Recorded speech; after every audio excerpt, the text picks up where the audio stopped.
ये महामंगलमय समयसार परमागम है। आचार्य देव श्री कुंद कुंद की किसी अद्भुत घड़ी में लिखी हुई भरत क्षेत्र की एक उत्कृष्ट रचना है।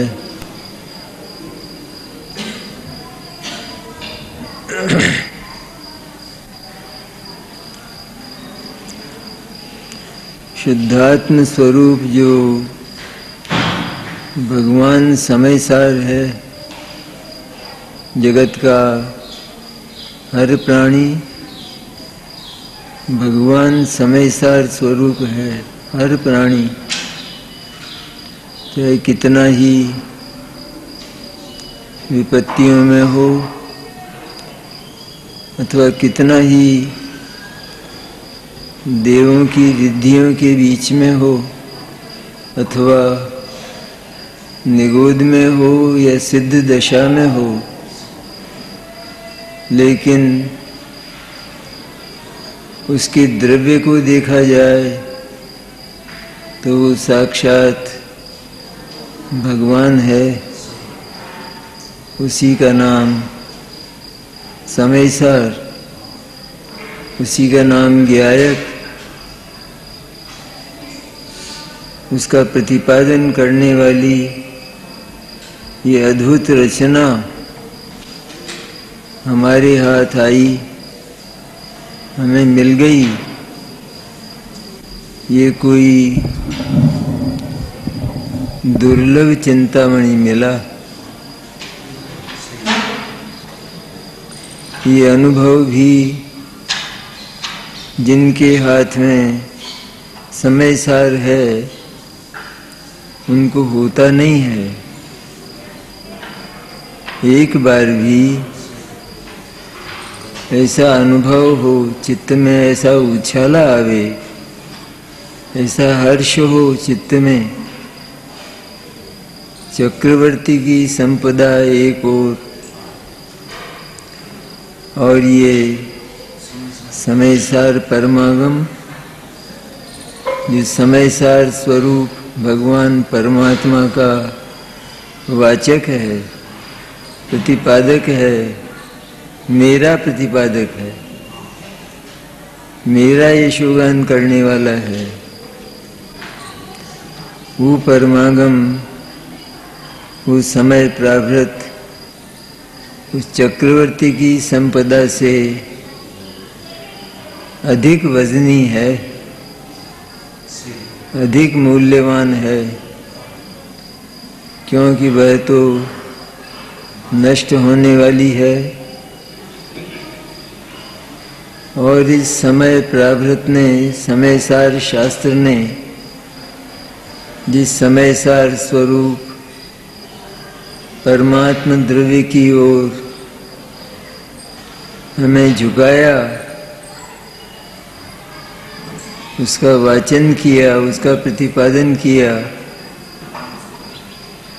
वह समयसार साक्षात सिद्ध परमात्मा के समान है। वर्तमान में सिद्ध दशा आगे पैदा होने वाली है। और यह परमात्म स्वरूप समयसार शुद्ध ज्ञायक जिसको यहाँ कहा है, वह वर्तमान में ही सिद्ध परमात्मा के समान शुद्ध परमात्म तत्व है। त्रैकालिक, त्रिकाल सिद्ध परमात्मा नए बनते हैं, पहले नहीं थे।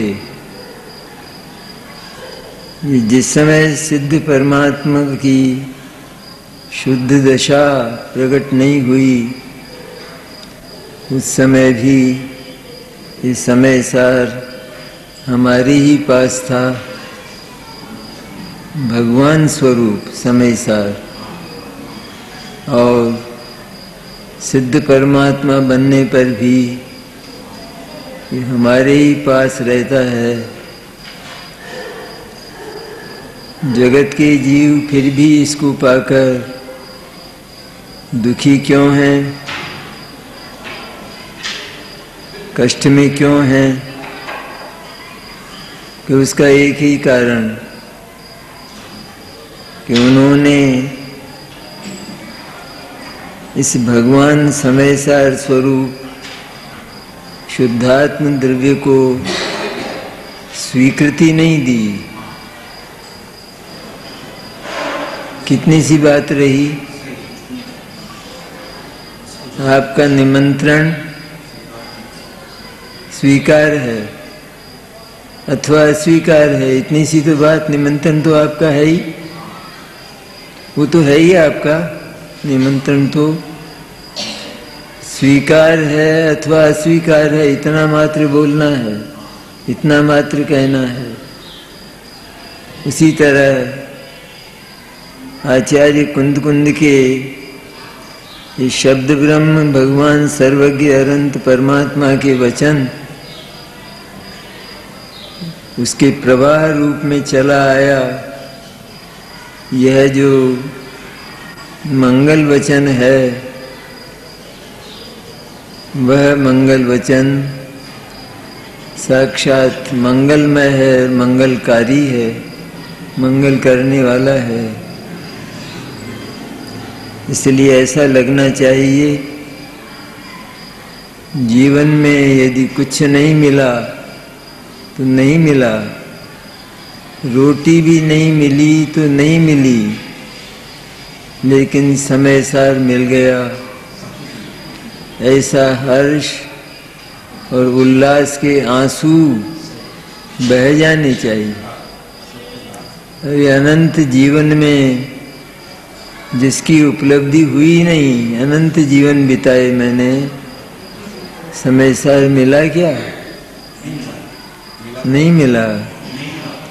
आज मिला और इसका रहस्य खोलने वाले, देशना प्रदान करने वाले भगवान गुरुदेव भी मिले। गुरु भी भगवान होते हैं ना, क्योंकि भगवान स्वरूप आत्म तत्व को बताने वाले लोक में एकमात्र वही होते हैं। उन्होंने बताया, इस रहस्य को खोला। सारे समय सार का रहस्य केवल इतना कि तू शुद्ध ज्ञान और आनंदमय ज्ञायक तत्व है, परमात्मा द्रव्य है तू। इसको स्वीकार करना अथवा न करना ये तेरे पुरुषार्थ पर निर्भर है, तेरी ही इच्छा पर निर्भर है सारा का सारा। इतना सारे समय सार का सार कि उसको स्वीकृति देना कि हाँ सचमुच ये किसी तीसरे व्यक्ति की चर्चा नहीं है, ये चर्चा स्वयं मेरी है। समय सार स्वरूप भगवान परमात्मा द्रव्य मैं स्वयं ही हूँ और यह यशोगान उसी का हो रहा है। और कौन यश कौन गा रहे हैं कि भगवान अनंत परमात्मा जिनकी हम रोज पूजा करते हैं, जिनकी हम पूजा करते हैं, वे हमारे भीतर बैठे हुए भगवान समय सार की पूजा करते हैं, उसका यशोगान करते हैं। ये गौरव की नहीं है बात? अरे अपना यश कोई बता रहा हो, कोई बातचीत कर रहा हो अपने विषय में, तो हम दूसरे कमरे में भी चुपचाप जैसे कोई मगन हो रहे हों इस तरह से सुना करते हैं। और ये तो खुली घोषणा कर रहा है समय सार, तो खुला अखबार है जो आत्मा को भगवान कहकर पुकारता है, मेरे को भगवान कहकर पुकारता है। अरे मैं अपने को आज तक पामर मानता आया, अधम मानता आया, नीच मानता आया। मैं तो समय सार के पवित्र कुल का पवित्र जीव तत्व हूँ। ऐसी ये अद्भुत रचना है। उसमें प्रश्न का उत्तर देते हैं आचार्य। शिष्य ने प्रश्न किया, आपने जिस एकत्व विभक्त आत्मा की चर्चा की, मैंने शुद्धात्मा की, जो अपने से एकत्व स्वरूप है, अपना सब कुछ अपने में समेटे बैठा है। अपने से एकत्व स्वरूप मैंने, एकत्व और विभक्त मैंने, अपने में एकत्व मैंने अपनी सारी निधियों को जो अपने में समेटे बैठा है और जिसको कोई छीन नहीं सकता। और विभक्त मैंने अन्य से न्यारा है, इसलिए अन्य का प्रवेश उसमें सदा काल निषिद्ध है। ऐसा जो निर्भय, निर्भार, निरापद आत्म तत्व है, वो आत्म तत्व भगवान कौन है? ऐसा हम लोगों ने प्रश्न किया, शिष्य ने प्रश्न किया, मैंने हम लोगों ने प्रश्न किया। तो आचार्य देव श्री कुंद कुंद उसका उत्तर देते हैं। अद्भुत है ना बात, अद्भुत बात। अद्भुत कोई लाभ होने वाला हो, बहुत बड़ा फायदा होने वाला हो, तो जीव उस फायदे को आँखों से ओझल करके अथवा तिरस्कार करके क्या नींद लेने लगता है? है कोई ऐसा जीव जगत में? यहाँ तो साक्षात वर्तमान में ही आत्मा को मुक्ति समलाते हैं। जो उस मुक्ति को स्वीकार नहीं करता, उस जीव को भगवान कुंद कुंद मुक्ति समलाते हैं। अरे तू मुक्त तत्व है, डरता क्यों है, भयभीत क्यों है? आनंद तत्व है तू, आनंद का बना हुआ श्रीखंड है साक्षात। इसलिए एक बार उसको स्वीकृति देकर उसका रसास्वादन कर ले। स्वीकृति मात्र, सचमुच भगवान मैं ऐसा ही हूँ ऐसा तो बोल उनके सामने, ऐसा प्रतिज्ञा वाक्य तो बोल, भगवान सचमुच मैं ऐसा ही हूँ, अब आज से ये बात छोड़ूंगा नहीं और दीनता और दरिद्रता की बात नहीं करूंगा।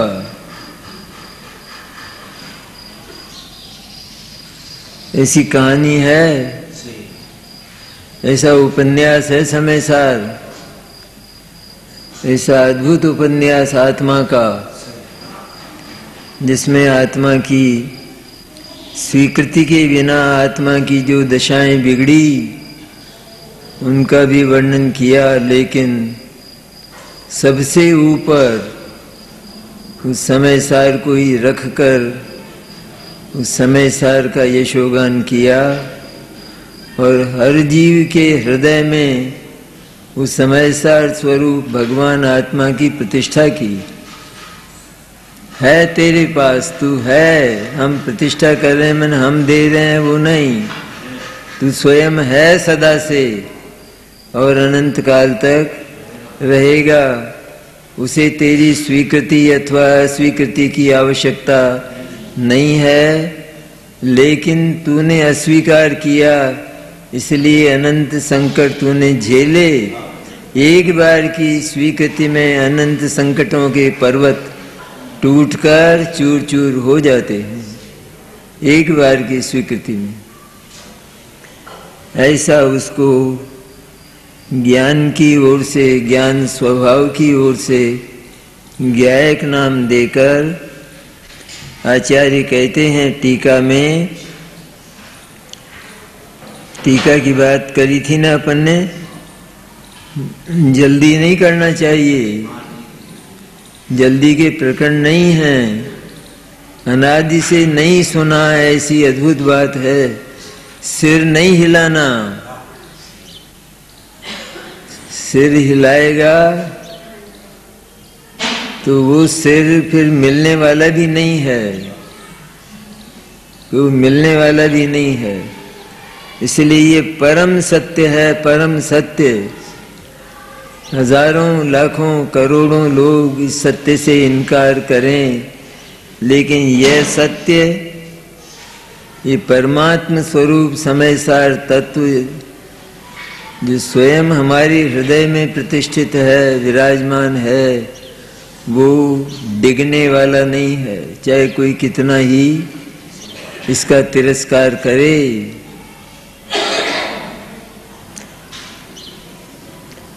टीका में आचार्य कहते हैं, जो स्वयं अपने से ही सिद्ध होने से अनादि सत्ता रूप है, अपने से ही सिद्ध होने से, अरे उस पर किसी का एहसान नहीं, उसकी सत्ता पर। वो किसी के सहारे से, किसी से सामग्री ले लेकर नहीं बना, मांग मांग कर, लेकिन वो तो अनादि से स्वयं सिद्ध, बिना किसी का बनाया हुआ अकृत्रिम तत्व है। अकृत्रिम,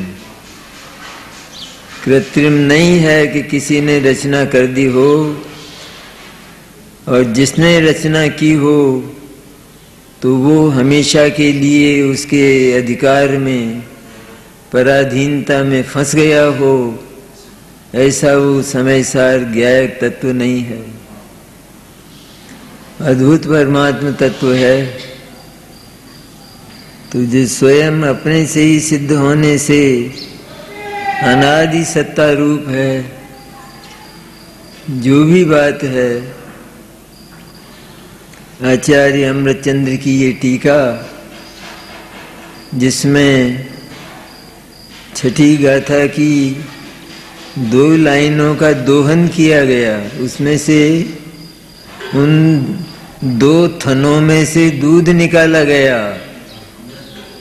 2 लाइन आचार्य कुंद कुंद की, उसका दोहन करते हैं अमृतचंद्र जैसे पुरुष, नित्य आत्मानुभूति करने वाले, वो उसका दोहन करते हैं और हमें पिलाते हैं।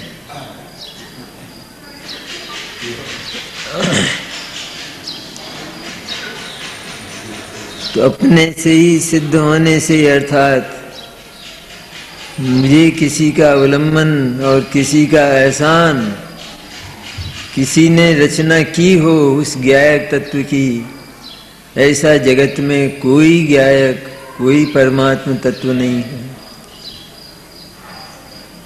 इसलिए अनादि सत्ता रूप है। तो हम भी अपने मन में बोलें कि अरे मैं तो अनादि सत्ता रूप हूँ, किसकी चर्चा है? कोई आत्मा की चर्चा है। दुनिया में रहता होगा, कहीं कहीं मिलता होगा कहीं। अरे हर आत्मा की चर्चा, और मुख्य रूप से वह सैनी पंचेंद्रिय प्राणी कि जिसे मन मिला है, मन जैसा ज्ञान मिला है, उसके लिए स्वीकार करने जैसी बात, तत्काल स्वीकार करने जैसी चर्चा है। वही तो स्वीकार करेगा, जो समझ सकेगा वही स्वीकार करेगा। इसलिए मैं अनादि सत्ता रूप हूँ। अरे मैं अनादि से चला आया, पूरा का पूरा आत्मा, पूरा का पूरा ज्यों का त्यों, अनेक बीहड़ वन अटवियों में गिरने पड़ने वाला, लेकिन कभी भी मेरा एक प्रदेश भी नहीं खिरने वाला, ऐसा अनादि सत्ता रूप, अनादि से विद्यमान तत्व हूँ। तो हिम्मत आती है कि नहीं? बात करते ही अनादि सत्ता, किसको कहते हैं अनादि सत्ता? अरे जो सदा से ही है, किसी की रचना नहीं है, जो ऐसा अनादि सत्ता रूप हूं। केवल सुनने की बात नहीं, लेकिन निरंतर निरंतर प्रतिक्षण हर घड़ी चिंतन का विषय है, और चिंतन के बाद तो निश्चित रूप में अनुभूति का ही विषय है। खाली सुनने का नहीं, सुनकर उठ गए, बात स्टॉप हो गई, वहां पूर्ण विराम लग गया, अब दूसरी चर्चा शुरू हो गई, दूसरे क्रियाकलाप प्रारंभ हो गए, वो नहीं है बात। अरे कैसे ही क्रियाकलाप, कैसी ही चर्चाएं दूसरी हों, लेकिन उनके बीच में बहने वाली इसकी मधुर धारा वो विराम को प्राप्त नहीं होती, वो निरंतर चलती है, हमेशा चलती है, कभी नहीं भूलता। क्योंकि एक बार उसकी गरिमा और उसकी महिमा हृदय में बैठ जाए। अरे अनादि सत्ता रूप किसको कहते हैं? पुरुष पुरातन, पुरातन पुरुष, प्राचीनतम पुरुष, ऐसा मैं हूं जिसकी जन्म और मृत्यु कभी नहीं हुई। और ऐसा होने के कारण, अनादि सत्ता रूप होने के कारण, कभी विनाश को प्राप्त न होने से अनंत है। वो ज्ञायक तत्व, वो आत्म तत्व, वो परमात्म तत्व, वो कारण परमात्मा, वो पारिणामिक भाव, जीव तत्व का पारिणामिक भाव, वो पारिणामिक भाव कभी विनाश को प्राप्त नहीं होने से अनंत है। ऐसा मैं अनादि अनंत तत्व हूं। अनादि अनंत तत्व को इस विश्व में किसकी चिंता? क्या चला जाएगा और क्या मिलेगा? क्योंकि ये तो पूर्ण तत्व है, सदा से चला आया, जो कभी उत्पन्न नहीं हुआ और कभी विनाश को प्राप्त नहीं होता, तो वो पूर्ण है या नहीं है? पूरा का पूरा आत्मा है या नहीं? या धीरे धीरे उसमें से थोड़ा थोड़ा खिर जाता है, थोड़े थोड़े प्रदेश उसके टूट जाते हैं? ऐसा तो नहीं है। असंख्य प्रदेशी अखंड आत्म तत्व, ऐसा ज्ञायक न कभी उत्पन्न हुआ और न कभी विनाश को प्राप्त होगा। इतनी सी बात बैठ जाए, निहाल हो जाए इतनी सी बात में। और नित्य उद्योत रूप होने से क्षणिक नहीं है, नित्य ही जो ज्ञान के प्रकाश से प्रकाशमान है, जिसका ज्ञान भी अनादि अनंत, उससे जो नित्य उद्योत रूप है, नित्य प्रकाश स्वरूप है, इसलिए वह क्षणिक नहीं है। कभी उसका जानना मिट नहीं जाएगा, जानने का कभी अभाव नहीं होगा, सदा ही नित्य उद्योत रूप, नित्य प्रकाशमान रहेगा। और स्पष्ट प्रकाशमान ज्योति है। स्पष्ट प्रकाशमान मैंने वे अंधे जगत के प्राणी जो ये कहते हैं आत्मा दिखता नहीं है। अरे दिखता है, लेकिन तेरी आंख जानबूझकर बंद है।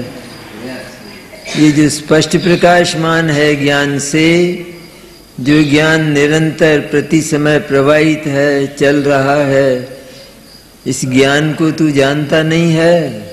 ये ज्ञान जानने में नहीं आता।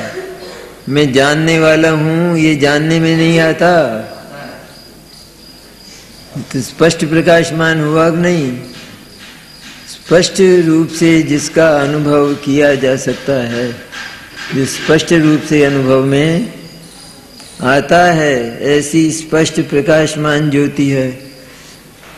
कितना बेधड़क कहा है आचार्य ने। पर्यायों को एक ओर रखकर, सारी पर्यायों को, प्रमत्त और अप्रमत्त, सारी पर्यायें, सारी दशाएं बिल्कुल एक ओर।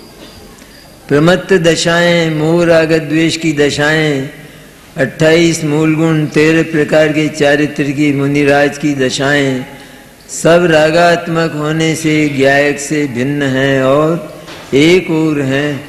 कभी ज्ञायक में जिनका मिश्रण नहीं होता और इनका अभाव होकर, इस अशुद्धता का अभाव होकर उस ज्ञायक के लक्ष्य से इनका अभाव होता है।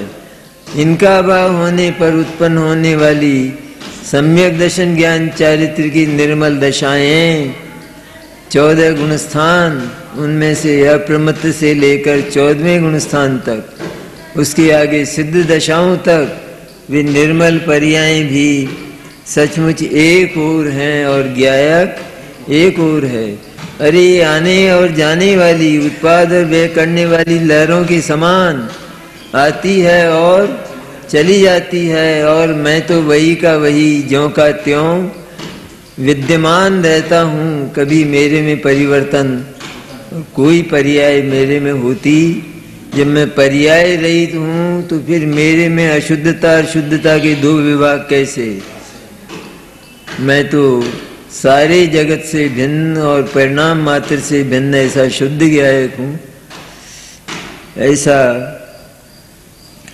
चिंतन का विषय है। चिंतन हो इस पर बार बार, क्योंकि अनादि की जो वासना है, जन्म और मृत्यु की, आपदाओं की, विपदाओं की, उसको मिटाने के लिए नित्य चिंतन की वस्तु। ज्यों ही वे विकल्प आवें त्यों ही उत्तर क्या मिले। आज घर में घी नहीं है और आदमी करोड़पति है और अपने को मानता भी अच्छा है, अपने को संजीदा मानता है, अभिमान नहीं है, लेकिन अपने को मानता है कि अपने पास 1 करोड़ रुपया है। आज घर में घी नहीं है, क्या ये चीज प्रश्न बनकर खड़ी रहेगी, या वो ये बोलेगा कि अभी आ जाएगा? घी नहीं है ये कहने में उसे कुछ चिंता है? चिंता का बोध होता है? नहीं होता।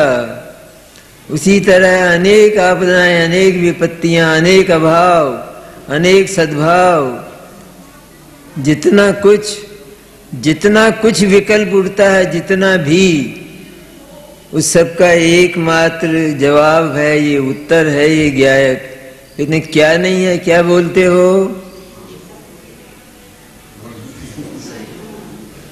कहाँ है संकट? देखो तो जरा भीतर जाकर अपने आप को टटोलो तो सही कि तुम्हारी तिजोरी फायर प्रूफ है। घर तो जल गया लेकिन तिजोरी बिल्कुल सुरक्षित है और उसी में तुम्हारा सब कुछ रखा है। तुम्हारे माणिक मोती उसी में रखे हैं और फायर प्रूफ है वह तिजोरी, उसका कुछ बिगड़ने वाला।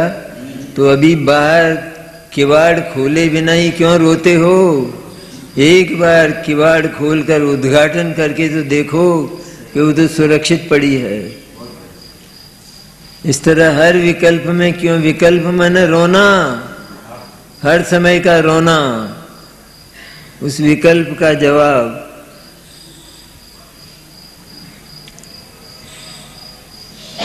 तो कैसा है जो कहते कहते आचार्य क्या करें कि लेखनी और विकल्प लिखने के दोनों सीमित हैं। कहाँ तक लिखें, कहाँ तक लिखें? लिखते ही थे। अरे भगवान केवली भी कहाँ तक बोलें और भगवान गणधर भी कहाँ तक लिखें, कहाँ तक रचना करें? कितना है ये ऐसा सागर है कि जिसका पार ही नहीं है, जिसकी था नहीं है, ऐसा सागर है ये। कहाँ तक इसके संबंध में कहा जाए? इसलिए आचार्य हमारी समझ में आ सके इतना लिखकर हमको कहते हैं कि आप ज्यादा बात मत करना, अधिक विकल्पों से बस हो, इसके विकल्प भी मत करो, इसको चख लो एक बार, क्योंकि ये स्पष्ट प्रकाशमान ज्योति है, स्पष्ट पड़ा हुआ है। इसलिए एक बार इसका रसास्वादन कर लो। ऐसा जो ज्ञायक एक भाव है। कैसी अद्भुत बात लिखते हैं आचार्य। ऐसा ज्ञायक जिसको हमने यहाँ समय सार को ज्ञायक नाम दिया है ज्ञान की ओर से, क्योंकि ज्ञान के द्वारा ही उसका अनुभव होता है और वो ज्ञान स्वरूप है, ज्ञेय का रूप होता है। उसका ज्ञान सारे जगत के आकारों के रूप में होता है। तो ऐसा जो उसका ज्ञान है, इसलिए हम उसे ज्ञायक नाम से पुकारते हैं। ऐसा जो ज्ञायक एक भाव है, बहुत वजनी है बात। ज्ञायक जो एक भाव है, जो एक भाव है। ज्ञायक एक सत्ता स्वरूप चीज है। एक भाव है मैंने, हाँ, कसर क्या रही हमारे जीवन में, अनादि जीवन में क्या बाकी रहा। सब कुछ हुआ, सब कुछ सुना, परिचय में पाया और अनुभव किया, सब कुछ काम और भोग, लेकिन मात्र एक ज्ञायक शेष रहा था कि जिसकी सत्ता हमको स्वीकार नहीं थी और हम अपने आप को इन मोह राग द्वेष के कारण, परिवार धन धान्य आदि के कारण, परिवार धन धान्य वाले और मोही रागी द्वेषी मानते रहे। लेकिन इनके बीच में पड़ा हुआ जो ज्ञायक चिंतामणि, उस ज्ञायक चिंतामणि के सत्ता का, उसके अस्तित्व का हमने स्वीकार नहीं किया। उसके अस्तित्व का स्वीकार कराते हुए आचार्य कुंद कहते हैं, आचार्य अमृतचंद्र कहते हैं, अरे ज्ञायक एक भाव है, ज्ञायक एक सत्ता स्वरूप चीज है।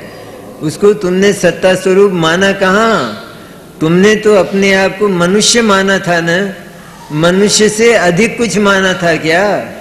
मनुष्य से अधिक मैं चैतन्य चिन्मात्र तत्व हूँ, जो इस मनुष्यत्व के भीतर अविनाशी पड़ा हूँ, जिसका कभी नाश नहीं होता। मनुष्यत्व चला जाता है, मनुष्यत्व की धूल उड़ जाती है, लेकिन उस चिन्मात्र चैतन्य की कभी उसका रंच भी बिगाड़ नहीं होता। उसका रंच भी, उसमें कोई विपत्ति नहीं, उसकी धूल नहीं बनती है, उसकी मिट्टी नहीं बनती है। मनुष्यत्व की तो मिट्टी बन जाती है, इसलिए वो तो मिट्टी ही है। उस मिट्टी के भीतर खिले हुए सुमन के समान जो पड़ा हुआ है, ऐसा ज्ञायक है। ऐसा ज्ञायक जो एक भाव है, सुनने की बात, समझने की बात। ऐसा ज्ञायक जो एक भाव है, एक भाव है, मैंने एक सत्ता स्वरूप चीज है। तुमने ये स्वीकार नहीं किया आज तक। आज तक कोई कमी रही तो केवल ये कमी रही कि हमने पर्याय मात्र तक अपने को सीमित रखकर पर्याय मात्र अपने आप को माना, लेकिन उस पर्याय के साथ जो ज्ञायक स्पष्ट प्रकाशमान ज्योति था, उस स्पष्ट प्रकाशमान ज्योति को उस अज्ञान के अंधेरे के से ढका हुआ होने के कारण हमने स्वीकार नहीं किया। हमने उसकी सत्ता को ही स्वीकार नहीं किया। वो एक भाव है, वो एक सत्ता है, ऐसे उसके भाव को स्वीकार ही नहीं किया। उसकी सत्ता को, उसके होने को, उसके अस्तित्व को हमने स्वीकार ही नहीं किया एक क्षण के लिए। अरे पर्याय से की ओट को हटाकर, पर्याय के इस तम तोम को तोड़कर, फाड़कर, और यदि और नीचे जाते तो ज्ञायक तो उस कीचड़ के उस मिट्टी के गड्ढे में नीचे रत्न राशि के समान पड़ा हुआ था। रत्नों की राशि, जिसमें अनंत गुणों की रत्नों की राशि पड़ी है, ऐसा ज्ञायक भीतर पड़ा हुआ था। ऊपर मिट्टी ही मिट्टी थी, ऊपर ये मोह राग द्वेष की मिट्टी। जगत के पदार्थ चारों ओर ये कुछ नहीं करते, लेकिन हैं चारों ओर। हमने माना इनको कि ये हमारे लिए बड़े दुखदायक हैं, बड़े कष्टदायक हैं, ऐसा माना हो भले ही, लेकिन जगत के पदार्थों के बीच और उस मोह राग द्वेष के कीच के बीच, या मोह राग द्वेष की वो जो धूल और मिट्टी है, उसके नीचे तह में, गहरे तह में, वो एक मखमल की डिब्बी में पड़ा हुआ हीरा था। उसको हमने स्वीकार, कहाँ है, यहाँ है तो मिट्टी मिट्टी है, यहाँ कहाँ हीरा हो सकता है? हम दरिद्रियों के पास हीरा कहाँ से हो सकता है? अरे वो तो बहुत समय से, तुम्हारे पिता के समय से तुम्हारे पिता ने उसको गाड़ कर रखा है, तुम्हारे लिए गाड़ कर रखा है। तुम अपने आप को दरिद्री मानते आए, लेकिन तुम वास्तव में दरिद्री नहीं हो। मानने मात्र तक तुम्हारी दरिद्रता की सीमा है, मानने मात्र तक। ऐसा जो गायक है उसी के लिए कहते हैं, देखो कि हीरा जो है उसके ऊपर बहुत मिट्टी, कंकड़, पत्थर, कोयले ये बहुत हैं उसके ऊपर, बहुत होने पर भी उसकी सत्ता हिलती नहीं है। उसकी सत्ता उस पृथ्वी के दह में, पृथ्वी की गहराई में सुरक्षित पड़ी है। वो कभी वहां से नष्ट हुआ ही नहीं, और अगर नहीं भी खोदा जाए तो नष्ट होने वाला नहीं है। लेकिन यदि पता लग गया है तो खोद ही लेना चाहिए, तो दरिद्रता का अंत हो जाएगा। वो तो दरिद्रता का अंत है ही, वर्तमान में पड़ा हुआ है सो, उसमें तो दरिद्रता है ही नहीं, लेकिन उसकी स्वीकृति मात्र से दरिद्रता का अंत हो जाता है। ऐसा जो गायक है वो एक भाव है, मैं एक भाव हूँ, मैं गायक एक भाव हूँ, एक भाव हूँ अर्थात मैं एक सत्ता हूँ। मैंने किया क्या आज तक कि मैंने अपने आप को क्षणभंगुर पर्याय जैसा तो माना, नष्ट हो जाऊंगा, मर जाऊंगा एक दिन, मनुष्य हूँ, न मालूम कहाँ जाऊंगा, क्या होगा, विपत्ति आ जाएगी, संकट आ जाएंगे, इत्यादि इत्यादि माना ना, ये सब माना। लेकिन इन सबके साथ में पड़ा हुआ जिसने कभी इनका साथ छोड़ा ही नहीं, ये साथ छोड़ते चले गए, ये जाते चले गए और आते चले गए, लेकिन वो एक रूप ज्यों का त्यों वही का वही रहा, उसने कभी इनका साथ छोड़ा नहीं। इसलिए वो इनके साथ में अनादि से पड़ा हुआ है। वो भाव स्वरूप, सत्ता स्वरूप गायक तत्व, उसको मैंने स्वीकार नहीं किया और अपने आप को उसे भुलाकर दरिद्री माना। मानते हैं लोक में दरिद्री नहीं मानते अपने को? ऐसी बीतती है घटनाएं नहीं बीतती? घटनाएं बीतती हैं नहीं लोक में? अरे घर में बहुत गड़ा हुआ हो लेकिन व्यक्ति को पता नहीं है, और जब पिता का मित्र उसका परिचय देता है तो वो उछल पड़ता है, बिना खोदे ही उसे उसकी सत्ता का विश्वास हो गया, क्योंकि यह परम कृपाल, परम हितैषी है, ये मेरे पिता का परम मित्र है, इसलिए मेरा परम हितैषी है, इसकी बात कभी झूठ नहीं हो सकती। इसी तरह भगवान कुंद ऋषि वो हमें उस गायक को वरदान स्वरूप समझाते हैं। लो ये संभालो, तुम्हारे मोह राग द्वेष के कीच के बीच में पड़ा हुआ ये हीरा, संभालो इसे, एक बार इसे स्वीकृति दो, तुम अनंत काल के लिए निहाल हो जाओगे। ऐसी स्वीकृति मात्र चाहते हैं और कुछ नहीं चाहते। गायक में कुछ धरना हो, निकालना हो तो ये गोरख धंधा नहीं बताते हैं कि तुम्हें आगे जाकर इतना व्यवसाय और करना पड़ेगा, आगे जाकर इतना काम तुम्हें इस चैतन्य परमात्मा में, समय सार स्वरूप शुद्धात्मा में, गायक में इतना काम तुम्हें और करना पड़ेगा।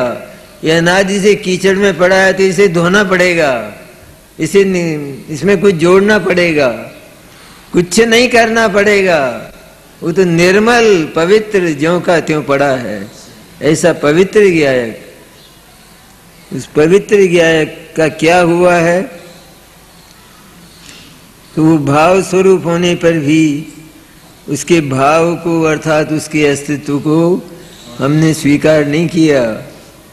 गायक जो एक भाव है, इतना तो खिला हुआ मुंह, खिला हुआ क्या मिल रहा है, निधि संभला रहे हैं, कुंद वरदान दे रहे हैं, वरदान। तेरी मौत होती नहीं कभी, क्योंकि तेरा जन्म हुआ नहीं, होती नहीं कभी, तू अनादि अनंत अविनश्वर तत्व है, ऐसी बात करते हैं। तो ज्ञायक जो एक भाव है, ये याद रखने की लाइन, ज्ञायक, मैं एक भाव हूं, मैं सत्ता स्वरूप अस्तित्व स्वरूप वस्तु हूं मैं, ऐसा भाव, वो एक भाव है। और यही स्वीकार नहीं किया। क्यों याद दिला रहे हैं आचार्य? क्योंकि उसको स्वीकार अनादि से हमने उसको स्वीकृति, उसको माना ही नहीं। माना केवल इतना कि मैं मनुष्य हूं, मैं देव हूं, मैं नारकी हूं, मैं रागी और द्वेषी हूं। जो क्षणों में जो बादल हैं, बरसात के बादल अथवा शरद काल के बादल, उन शरद काल के बादलों की तरह से विलीन हो जाने वाली मनुष्य पर्यायें और मोह राग द्वेष के भाव, ये सब नष्ट हो जाने वाले भाव, ऐसे नष्ट हो जाने वाले भावों जितना हमने अपने आप को माना, लेकिन उस स्थायी ज्ञायक भाव जैसा अपने को नहीं माना। मैं स्थायी ज्ञायक हूँ, भाव स्वरूप, उस भाव को, उसकी सत्ता को स्वीकार किया ही नहीं। केवल पर्याय की सत्ता को स्वीकार किया, लेकिन द्रव्य जो ज्ञायक है, शुद्ध परमात्म तत्व, उसको स्वीकार नहीं किया। तो एक भाव है, वह संसार की अवस्था में, ये बात आगे करेंगे हम।